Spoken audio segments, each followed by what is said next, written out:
bersama Bapak Kapolri DRS Listio Sigit Prabowo MSI, Bapak Insinyur Jenderal Polisi Martinus Hukom selaku Kadensus, Bapak Brigadir Polisi DRS Torik Triyono, Bapak Brigadir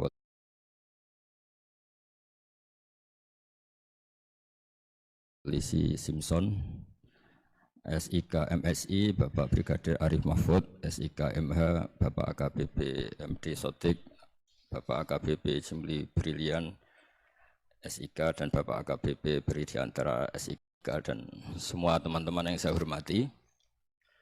Seperti yang saya sering cerita kalau ngaji, ngatur kiai itu dosa. Tapi karena saya niat baik, sama-sama ngaji, jadi temanya bebas, waktu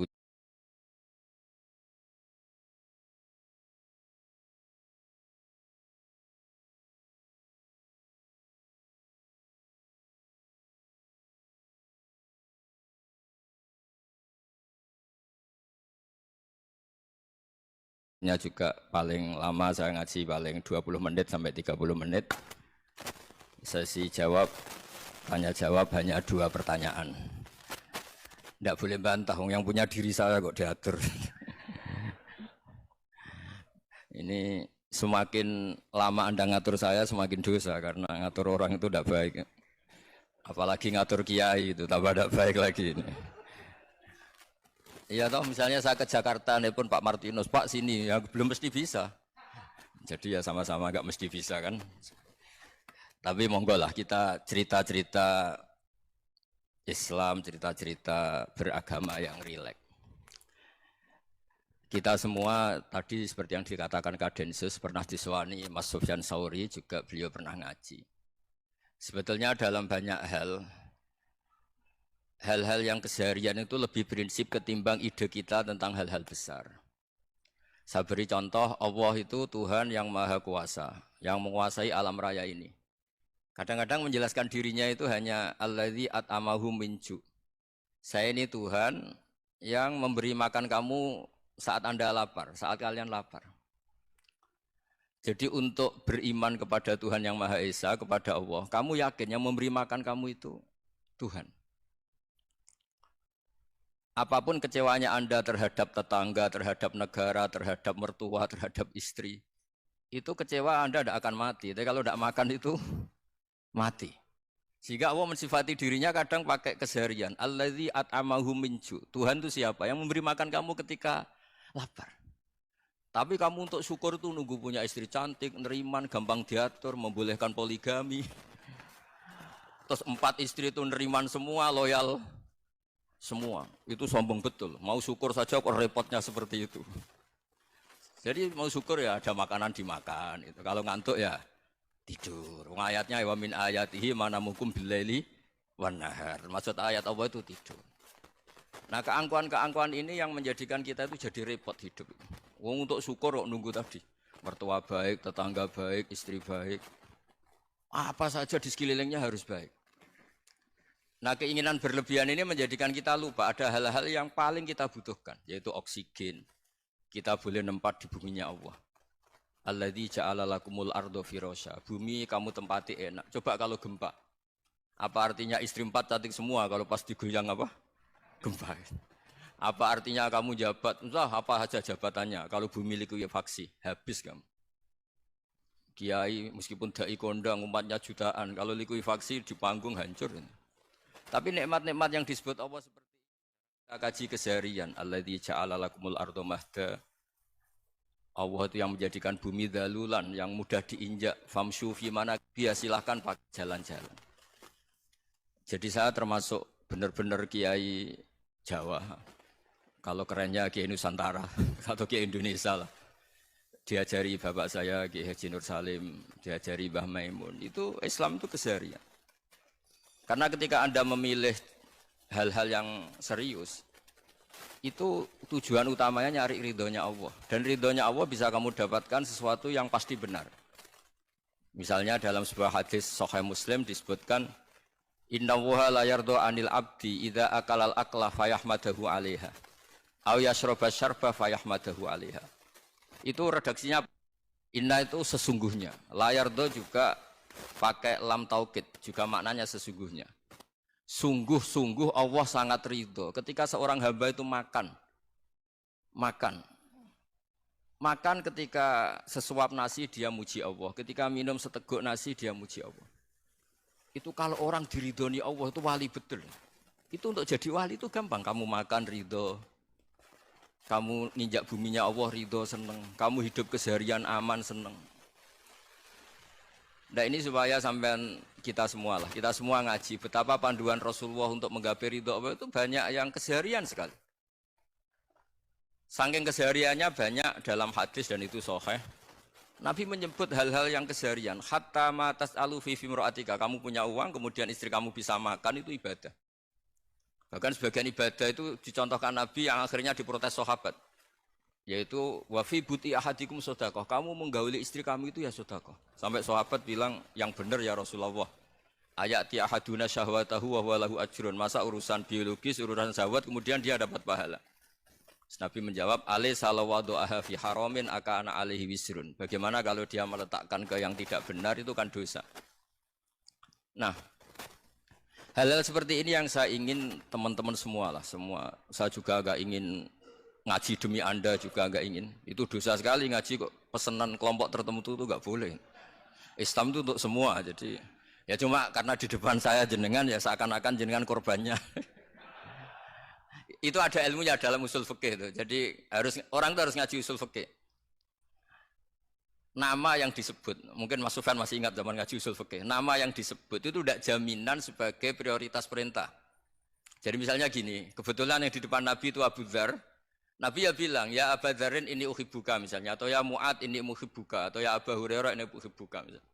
Banyaklah riwayat yang Nabi nyebut ya Abu Dzarin, ya Mu'ad, ya Abu Hurairah. Kemudian misalnya Nabi meneruskan khitab, ini uhibbuka, saya mencintai kamu, fakul dubur sholatin, atau sebagian riwayat disebut falatadaan dubura kulli sholatin, Allahumma inni ala dzikrika wa syukrika wa husni ibadatik. Saya mencintai kamu, siapa saja, Mu'ad bisa, Abu Dzar bisa siapa. Saya mencintai kamu, mohon kalau habis sholat kamu jangan lupa wiridan Allahumma inni ala dzikrika wa syukrika wa husni ibadatik. Ya Allah, tolong kami permudah supaya mudah ingat engkau. Anda tidak bisa mentang-mentang, wong nama saya Parmin, nama saya Purnomo, itu yang diperintahkan Mu'ad misalnya. Jadi yang disebut satu, tapi khitab itu untuk siapa saja. Saya teruskan ya. Jadi saya mohon semua kita melakukan kebaikan itu, kalau dalam kaidah fikih disebut al-yakin la yuzalu bisyak. Banyak kebaikan yang kebenarannya itu 100%. Tidak punya efek samping ke pihak lain, ke kelompok lain, ke komunitas lain.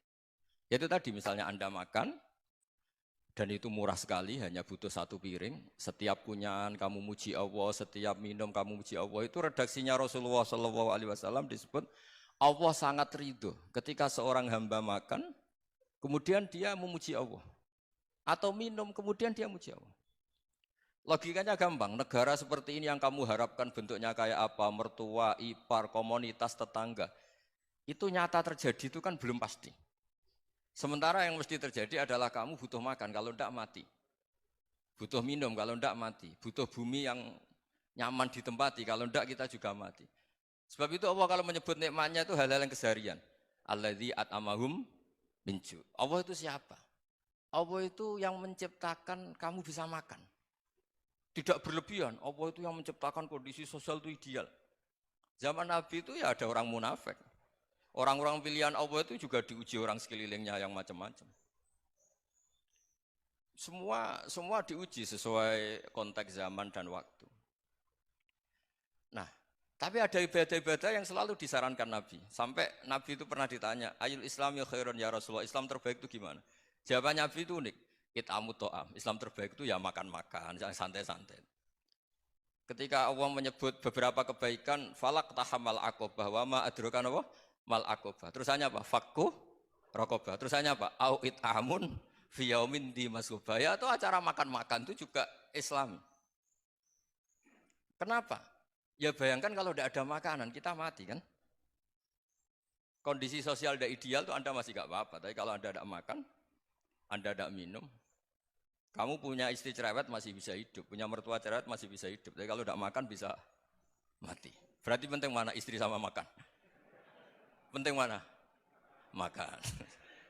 Semoga istri Anda dengar, nanti kamu disuruh makan tapi pulang deh. Itu kalau dibahasakan makan masih memahami. Penting mana nasi satu piring dengan istri. Enggak ada nasi mati, enggak ada istri belum mati. Penting mana? Gak berani jawab kan? Nah, ternyata Anda ada garang kan di depan istri. Jadi saya mohonlah, mungkin Mas Sufyan Sauri tadi yang bisa bantulah. Teman-teman tuh ngaji yang keseharian saja. Karena kita nyari ridha Allah itu berdasar firman Allah. Dan firman Allah itu menyebut keseharian tuh riang, gampang. Itu tadi misalnya wa min ayatihi manamukum billaili wanar. Termasuk ayat-ayat Allah itu kamu tidur. Maka dulu itu ada guyonan, ada tokoh Mu'tazilah, kelompok dalam Islam yang berpikir manusia itu bisa menentukan ikhtiarnya sendiri. Karena saya bisa duduk, ingin berdiri, berdiri. Karena kelompok ini enggak terima kalau semua kehendak Allah, nanti bagaimana kalau semua kehendak Allah kok ada hisab ya, ada sanksi. Lucunya itu dia akhirnya, ini cerita ya, mencintai seorang perempuan, cantik sekali. Dan itu dia menjadi ahli sunnah itu oleh hal-hal yang sepele. Karena istrinya cantik, ya namanya suami istri itu hubungan intim. Terus ditanya, Mas, masih ingin lagi? Masih. Silahkan diulang lagi. Wah ya tidak bisa. Katanya manusia bisa menentukan yang diinginkan. Itu tobat itu. Itu nggak bisa ditobatkan Mas Sufyan Ats-Tsauri. Orang cantik yang mudah nobatkan orang itu orang cantik. Segampang itu. Akhirnya kita tahu, makanya kalau dalam kitab Hikam itu disebut al-akil mayakul madza yaf'alu wa hubi wal ghafil mayakul madza af'al. Orang yang punya akal karena sadar ini wilayah Allah, semua milik Tuhan. Itu dia tiap hari berpikir, besok Allah akan melakukan apa terhadap dunia ini.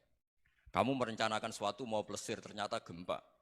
Mau wisata ke Rusia, ternyata perang. Kamu tidak pernah tahu apa yang akan terjadi besok. Wa ma tadri nafsum madza taksibu ghada. Tapi anda semua kita ini sering punya jadwal permanen. Makanya saya kalau diundang siapa saja, isane takdir. Yang jelas Gus ini acara penting. Ya masih acara penting nak pangeran ngersakno apa piye? Kok ape dadi pangeran? Kamu kok mau jadi Tuhan? Itu kadang ya kiai. Penting Gus acara ini jenengan harus memastikan bisa. Loh kamu itu yang ngajarin tauhid, sesuatu itu biadillah kok bilang-bilang apa pasti. Kalau maksa terus tak tobatkan loh kamu kata saya itu. Ya kalau gitu Gus bilang insya Allah. Wah itu hati saya, fisik saya, roh saya sudah bilang insya Allah. Tidak usah kamu latih kata saya. Nah hal-hal tauhid keseharian itu gampang sebetulnya.